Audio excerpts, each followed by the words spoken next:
한 절 말씀 우리 함께 한 목소리로 합독하겠습니다. 우리 찾으신 줄로 알고 함께 읽겠습니다.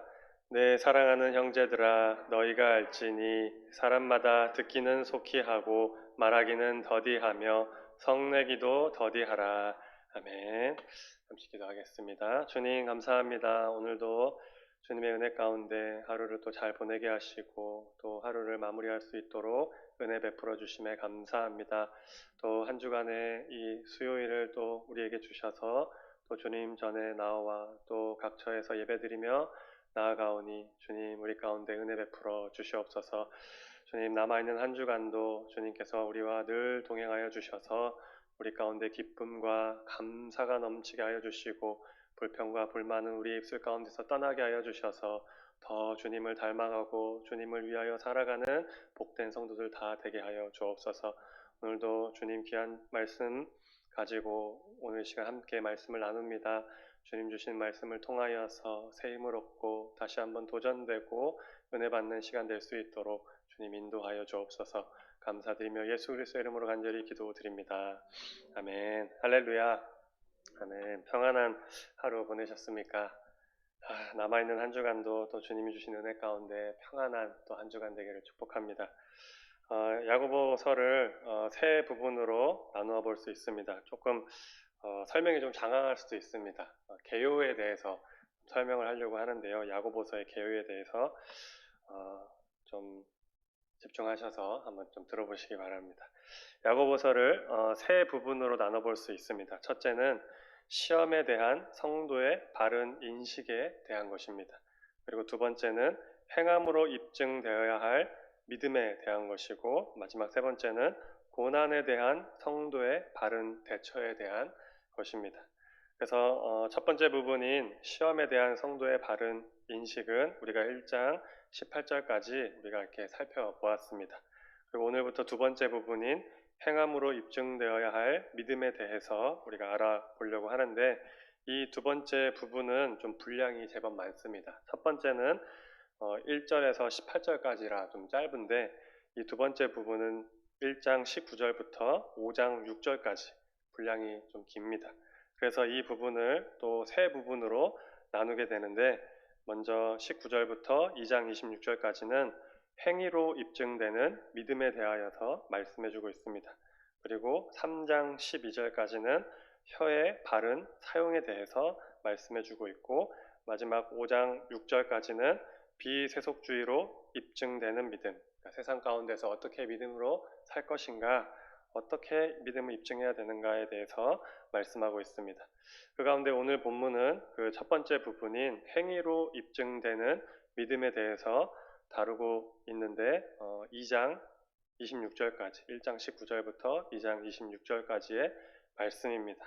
그런데 이것을 또 세 부분으로 또 나눌 수 있습니다. 좀 복잡해지죠 벌써부터. 먼저 19절부터 21절까지는 말씀을 듣는 자세의 중요성을 언급하고 있습니다. 어떻게 말씀을 들어야 하는가. 그리고 25절까지는 들은 말씀을 실천하는 자세의 중요성을 말씀하고 있고 또 27절까지는 참된 경건은 오직 말씀의 실천으로 입증된다라고 말씀을 하고 있습니다. 야고보서의 개요를 이렇게 설명하다 보면 이게 좀 장황해서 좀 복잡할 수도 있는데 오늘부터 시작되는 그 두 번째 단락인 본문을 가지고 이제 차근차근 살펴보면서 나아갈 때 이해가 되고 또 은혜가 되고 우리 가운데 또 도전이 되는 시간이 될 줄로 믿습니다. 첫 번째로 먼저 19절 말씀을 보면은 야고보가 그 흩어져 있는 디아스포라 성도들에게 편지하면서 이렇게 그들을 향해 칭합니다. 내 사랑하는 형제들아, 내 사랑하는 형제들아 라고 참 친근하면서도 따뜻한 느낌의 호칭으로 이들을 부릅니다. 그런데 이러한 호칭은 야고보뿐만 아니라 베드로나 바울도 이러한 호칭을 사용하고 있습니다. 내 사랑하는 형제들아 이렇게 호칭합니다. 그럼 이 호칭은 특별한 호칭일까요? 사도들만 이렇게 사용을 했더라고요. 성경에 보니까. 이 호칭은 특정된 사람만 사용할 수 있는 표현이 아닙니다. 당시 초대교회 안에서 누구나 사용할 수 있었던 또 초대교회 성도들이 누구나 사용했던 그러한 평범한 호칭이었습니다. 서로 형제라고 부르는 것이 일반적이었습니다. 그래서 우리도 그렇게 부르죠. 누구 형제님, 누구 자매님 이렇게 부르죠. 그러면 왜 형제라고 불렀을까요? 우리가 왜 형제님, 자매님 하고 부르는 걸까요? 그 이유는 예수 안에서 한 가족이 되었기 때문에, 예수 안에서 한 가족이기 때문에 형제요 자매라고 부르는 것입니다. 하나님을 아버지로 섬기며 고백하고 함께 신앙생활하는 사람들은 다 하나님의 자녀들입니다. 예수 그리스도와 십자가의 보혈로 구원을 받아 하나님의 자녀가 되는 새로운 신분을 모두가 얻었기 때문에, 그렇기 때문에 예수를 믿는 모든 사람들은 누구나 할 것 없이 서로 형제요 자매가 되는 것입니다. 그래서 특별한 호칭이 아니에요. 일상적이고 평범한, 그리고 굉장히 친밀하고 가까운 그러한 호칭입니다. 그렇다면 이 말씀이 우리에게 어떤 메시지를 전하고 있는 걸까요? 그냥 단순히 내 사랑하는 형제여, 내 사랑하는 형제들아, 이렇게 그냥 호칭으로만 쓰는 것이 아니라 이 호칭을 통해서 말씀이 우리에게 주시는 메시지가 있습니다.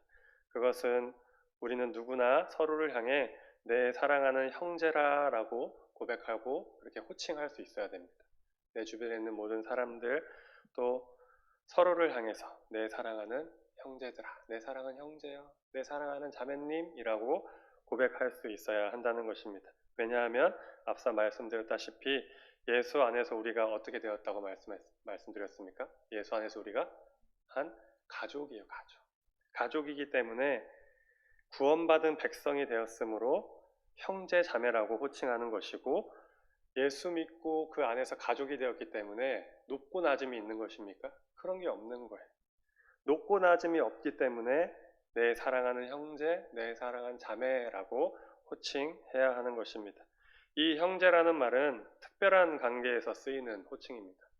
피를 나눈 가족 간에 쓰이는 호칭이 바로 형제입니다. 그래서 더욱 정감 있고 가깝고 따뜻하고 그렇게 느껴지는 호칭입니다. 근데 그런 호칭을 예수 안에서 가족된 우리가 서로 그렇게 해야 한다라는 거예요. 다시 말하면 형제라는 호칭에는 경직돼 있거나 계급적이거나 권위적인 것이 없는 것입니다. 형제라는, 자매라는 호칭은 경직되거나 계급적이거나 권위적인 것을 찾아볼 수 없습니다. 그러므로 예수 안에서 함께 한 몸 된 지체들을 바라볼 때 경직되어 있거나 권위적이거나 계급적으로 그들을 바라보고 대하면 안 된다라는 거예요. 높고 낮음과 기천을 따지지 않고 편견 없이 색안경을 끼지 않고 무엇처럼? 가족처럼 여기고 형제처럼 여기면서 그들을 바라보고 그들을 대해 주어야 한다라는 거예요. 그래서 이 야고보도 그러한 마음을 가지고 표현하고 이렇게 호칭하는 것입니다. 내 사랑하는 형제들아, 여러분과 저는 가족입니다. 예수 안에서 한 가족입니다. 한 공동체입니다. 높고 낮음이 없습니다. 계급이 없습니다. 권위가 없습니다. 우리는 동등합니다. 주 안에서 우리는 하나입니다. 라는 마음을 가지고 그들을 위로하고 그들에게 힘을 주고 격려하고 있는 것입니다. 이것을 빌립보서 2장 2절로 4절이 우리에게 말씀해 주십니다. 마음을 같이하여 같은 사랑을 가지고 뜻을 합하며 한 마음을 품어 아무 일에든지 다툼이나 허영으로 하지 말고 오직 겸손한 마음으로 각각 자기보다 남을 낮게 여기고 각각 자기 일을 돌볼 뿐더러 또한 각각 다른 사람들의 일을 돌보아 나의 기쁨을 충만하게 하라. 형제 자매 된 너희들은 이렇게 해야 된다. 예수 안에서 형제 자매 된 우리는 이러한 삶을 살아야 한다라고 사도 바울이 우리에게 증거해주고 있습니다. 여러분, 우리도 야고보처럼 또 사도 바울처럼 성도들을 대할 때 내게 붙여주신 사람들, 우리가 만나게 하신 그 지체들을 바라볼 때 예수 그리스도의 사랑 안에서 한 몸 된 형제요 자매된 지체로 가족으로 여길 수 있기를 축복합니다. 그리할 때 주님 말씀하신 것처럼 이웃을 내 몸과 같이 사랑할 수 있는 것입니다. 가족을 내 몸과 같이 사랑하잖아요. 가족의 일에는 이유 따지지 않습니다. 가족이니까. 그러한 것처럼 우리가 가족으로 여길 때 이웃을 내 몸처럼 여기고 사랑하게 되고 섬기며 나아갈 수 있게 될 줄로 믿습니다. 우리의 힘으로는 할 수 없는 거예요. 우리의 능력으로, 우리의 생각으로, 우리의 방법으로는 할 수 없습니다. 예수 그리스도의 사랑 안에서 한 몸 된 형제 자매라는 것이 우리 가운데 인정되어지고 그것이 우리의 신앙 가운데 고백되어질 때 가능한 것입니다. 사랑하는 성도님 여러분, 우리는 예수 안에서 한 가족이 된 줄로 믿습니다. 아멘. 높고 낮음이 없고 귀천을 따지지 않는 형제들인 줄로 믿습니다. 아멘.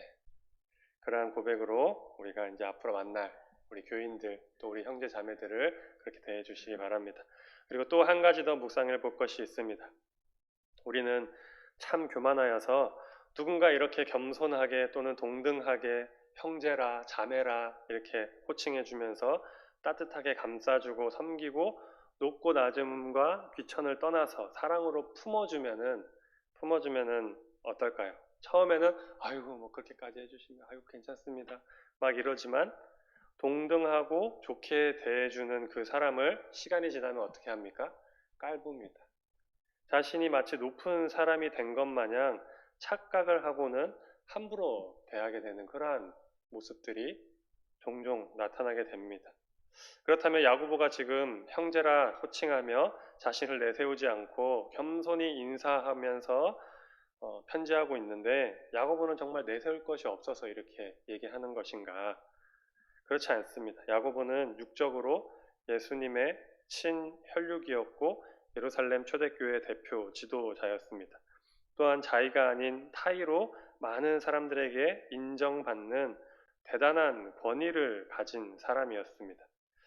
그 예가 사도행전에 이제 나와 있는데 사도행전 15장을 보면은 예루살렘 회의가 열립니다. 이방인의 구원과 할례 문제에 대해서 이러저러한 의견들이 막 난무했습니다. 이렇게 해야 되지 않겠냐, 저렇게 해야 되지 않겠냐, 이게 옳다, 저게 옳다, 막 얘기가 많이 나왔습니다. 그때 그 자리에는 예수님의 직계 사도들과 여러 장로들이 있었습니다. 하지만 그때 그 회의를 마무리하고 종결시킨 사람이 누구냐 하면 야고보입니다. 야고보가 발언을 하였고 그 발언에 이의를 제기하지 못하고 모든 사도들과 장로들이 인정하게 됩니다. 물론 야고보가 맞는 말을 한 것이지만 그만큼 야고보의 권위는 자의가 아닌 타의로 인해 인정된 대단한 권위를 가진 사람이었다라는 것을 그 말씀을 통해 알 수 있습니다. 그렇기 때문에 사도 바울도 이러한 야고보를 가리켜서 갈라디아 2장에 이렇게 칭합니다. 기둥같이 여기는 야고보라고 표현해주고 있습니다. 그러므로 내 사랑하는 형제들아 라고 친근하고 격없이 부르고 있는 야고보는 얼마든지 권위 있게 높은 자리에 앉은 사람의 모습으로 스스로 드러낼 수 있는 사람이었습니다. 그리고 높은 자의 모습을 자처한다 해도 야 내가 이 정도야 나 직분이 이래 라고 해도 뭐라 할 사람이 없는 사람이었습니다. 그만큼 대단한 권위를 다른 사람들로부터 받고 있었고 인정받았고 존경받는 그러한 위치에 있었습니다. 하지만 야고보는 그러하지 않았어요. 자신을 낮추고 겸손하게 행함으로 그 권위와 인격을 높임 받았습니다. 유대 역사가 요세푸스의 기록에 의하면 야고보는 기도의 사람이었다고 합니다.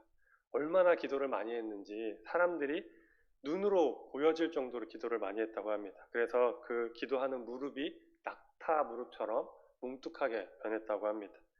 낙타 무릎이라고, 야고보의 무릎을 낙타 무릎이라고 그렇게 이야기했다고 합니다. 또 그의 거룩하고 의로운 삶을 통해서 많은 사람들이 감동되어서 야고보를 보고 의인 야고보다, 야고보는 의인이다 그렇게 또한 불렀다고 합니다. 이러한 사실들을 볼 때 야고보의 권위는 단지 예수님의 혈연이었다는 이유로 그저 얻어진 것이 아니라는 거예요. 야고보는 평소에도 늘 기도와 경건의 생활과 의로운 삶을 살았습니다. 그러한 삶으로 인해 참된 영적 권위를 가지게 되었습니다. 성도님 여러분, 바로 이것입니다. 교회의 지도자, 중직자, 리더십들이 이래야 할 줄로 믿습니다. 뿐만 아니라 모든 성도들 또한 이러한 본을 받아야 할 줄로 믿습니다.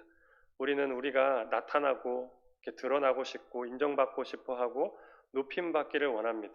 세상에서 그렇게 하기 원하지만 교회에서도 마찬가지로 그렇게 되기를 원합니다. 하지만 오늘 주시는 말씀을 통하여서 또 야고보의 모습을 바라보면서 우리는 겸손해야 할 것입니다. 교회는 누가 잘나고 나이가 많고 직분이 높고 교회를 오래 다니고 가족이나 아는 사람들이 많아 세력이 있다고 당을 지으면서 으스대고 뽐내서는 안 됩니다. 그러한 것이 교회가 아닙니다. 잘났으면은 그 뛰어남을 하나님께 감사하면서 성도들과 교회를 위해서 그 뛰어남을 사용해야 됩니다. 나이가 많다면 적은 나이가 젊은 사람들에게 신앙의 본이 되도록 늘 조심하고 주의하고 경계하면서 본을 보여야 됩니다. 또 직분이 있다면 작은 자의 모습으로 낮은 자리를 자처할 줄 알아야 됩니다. 또한 오래 신앙생활했고 교회 안에 영향력이 있다면 힘을 모아 교회를 섬기며 좋은 분위기를 조성하고 한 사람이 하지 못하는 일들을 여러 사람들이 함께 뭉쳐서 그 일을 기꺼이 맡아서 해야 하는 것입니다. 그러면 인정받고 싶지 않아도 인정받게 될 것이고 낮은 자리에 앉아 있다 하더라도 높임 받게 된다는 것입니다. 신앙의 향기가 나는 아름다운 사람은 그렇게 낮은 자리에 있어도 낮은 자리에 작은 자라 자처할지라도 가만히 있어도 주님께서 세워주시고 향기나는 사람으로 주님이 사용해 주십니다. 권위는 있으시되 권위 의식은 없으며 섬기시되 군림하지 않는 참된 성도님들이 되시기를 축복합니다. 다시 한번 말씀드립니다. 권위는 있으시되 권위 의식은 없으며 섬기시되 군림하지 않는 그러한 참된 성도의 모습이 우리 가운데에 있어야 할 줄로 믿습니다.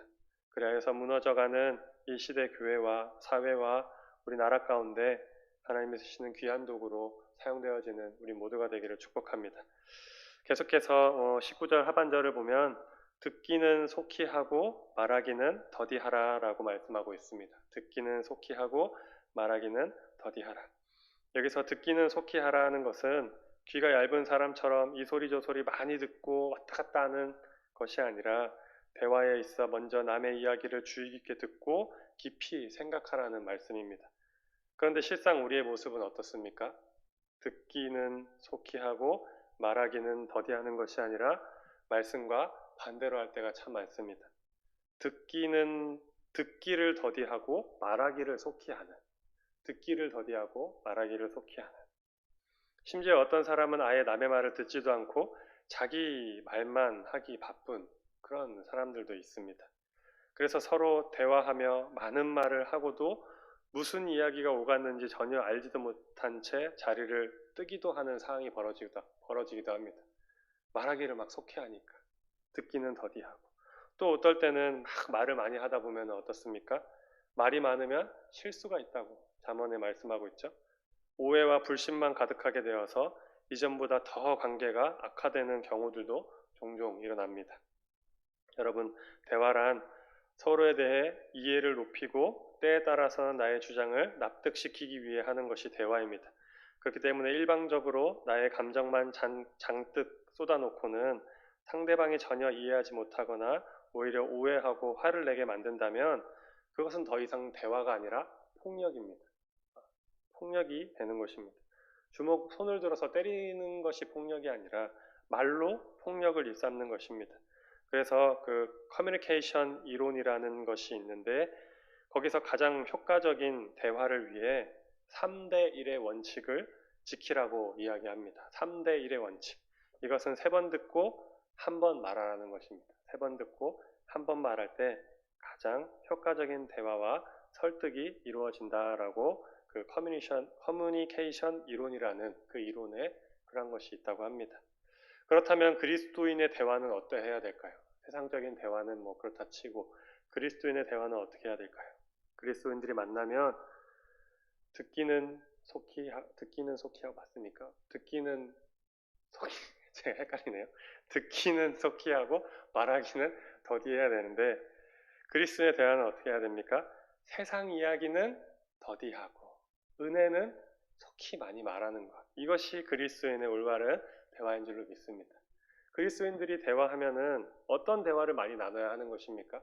드라마 이야기, 맛집 이야기, 뭐 누가 어디 뭐가 어땠네, 뭐 저 집이 뭐 어떤 일이 일었었네, 막 이런 얘기를 많이 하는 것이 아니라 만났을 때 하나님 나라 이야기하고 예수 그리스도의 그 십자가와 보혈을 이야기하고 다시 오실 주님을 이야기하고 내가 받은 은혜를 나누고 그것을 공유하고 서로의 삶을 나누면서 같이 은혜 받고 더 믿음을 성장하기 위해서 어떻게 하면 좋을까? 그러한 것들을 이야기하고 나누는 것이 그리스도인의 참된 대화 방법인 줄로 믿습니다. 그렇기 때문에 세상의 이야기는 더디하고 하나님의 나라와 또 그의 뜻을 이루며 우리 가운데 믿음의 성장과 신앙의 성장을 이루게 하는 대화를 속히 하는 그러한 대화가 우리에게 필요할 줄로 믿습니다. 그런데 이 말씀을 좀 더 묵상해 보다 보면은 인간관계뿐만이 아니라 하나님과의 관계도 생각해 볼 수 있습니다. 또 이 커뮤니케이션 이론에 하나님과의 관계도 적용이 됩니다. 하나님과 교제하고 관계하려면 뭘 해야 될까요? 기도해야 되죠. 기도가 무엇입니까? 하나님과의 대화입니다. 기도란 곧 하나님과 대화이기 때문에 이 대화에도 이 커뮤니케이션의 이론이 적용되어야 한다는 것입니다.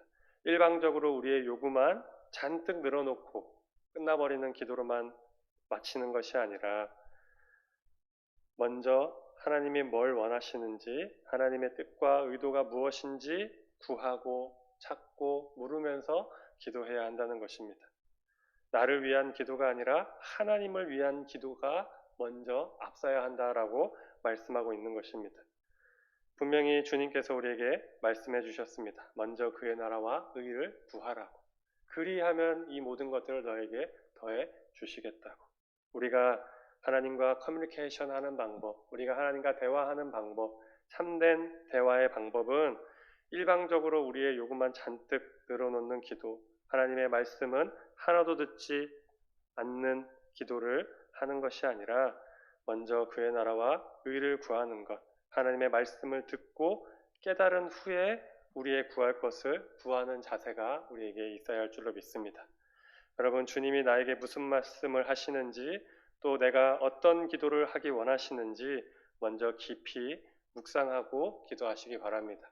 냅다 그냥 기도부터 하는 것이 아니라 나에게 주님이 무슨 말씀을 하시기 원하시는지, 내가 어떤 기도를 해야 하는지, 어떤 기도를 하기를 원하시는지 그것을 먼저 깊이 묵상하고 그 기도를 하시고 난 후에 그리고 나서 나에게 있어야 할 것, 나에게 필요한 것들을 구하시기 바랍니다. 그것이 주님이 말씀하신 기도의 방법인 줄로 믿습니다. 영국의 수상을 지낸 처칠은 이런 말을 했다고 합니다. 하고 싶은 말을 삼켜서 체하는 법이 없다. 하고 싶은 말을 삼켜서 체하는 법이 없다. 또 서양 속담에는 준비된 말이 성공을 부른다. 최고의 대접은 손님의 말을 잘 들어주는 것이다. 라는 말이 있다고 합니다. 오늘 본문 말씀을 따라 사람은 물론 하나님과의 교제함에 있어서 내 말부터 먼저 따따따따 막 하는 것이 아니라 경솔하고 어리석은 사람의 모습을 벗어던지고 신중하게 생각하고 말할 수 있어야 할 줄로 믿습니다. 먼저 그의 나라와 의를 구하면 이 모든 것을 더해 주시겠다고 약속하신 그 말씀을 믿음으로 나의 나라를 위해서 말하고 기도하고 사람들 앞에 나를 드러내기 위해서 막 큰 소리로 외치는 것이 아니라 하나님과 그의 나라와 뜻을 먼저 구하고 기도하는, 그래서 은혜를 먼저 얘기하고 하나님이 기뻐하시는 것이 무엇인지 먼저 이야기함으로 그 대화의 주제를 또 그 대화를 이끌어가는 그러한 복된 은혜 넘치는 우리 성숙한 신앙인들이 다 되시기를 축복합니다. 아멘. 같이 기도하도록 하겠습니다. 하나님 아버지 감사합니다. 오늘 우리에게 귀한 말씀 주셨습니다. 이 짧은 시간 가운데 우리에게 주님 말씀 주셨사오니 이 말씀을 우리가 받아 듣고 또 이 말씀을 부여잡고 남아있는 한 주간 또 남아있는 일평생 주님 날아가는 그날까지 이 말씀 가지고 승리하며 살아갈 수 있게 주님 붙들어 주시옵소서. 사랑하는 형제들아 라고 사도 야고보가 이야기하였습니다. 주님, 우리 또한 만나게 하신 모든 사람들 가운데 정말 예수 그리스도 안에서 한 가족되고 형제 자매된 사람으로 인정하고 사랑하는 마음으로 형제로 넉넉한 마음으로 그들을 품을 수 있도록 주님께서 함께하여 주시옵소서. 또 우리의 입술을 열어서 세상의 것을 먼저 말하는 것이 아니라 하나님의 말씀과 은혜를 먼저 말하는 우리 그러한 은혜의 입술들이 다 되게 하여 주셔서 세상은 더디 말하고 은혜는 속히 말하는 우리 복된 성도들 다 되게 하여 주시옵소서. 주님 돌아갑니다. 발걸음 지켜주시고 또 남아있는 한 주간 은혜 가운데 주님 보호하여 주옵소서. 감사드리며 예수 그리스도의 이름으로 간절히 기도드립니다. 아멘.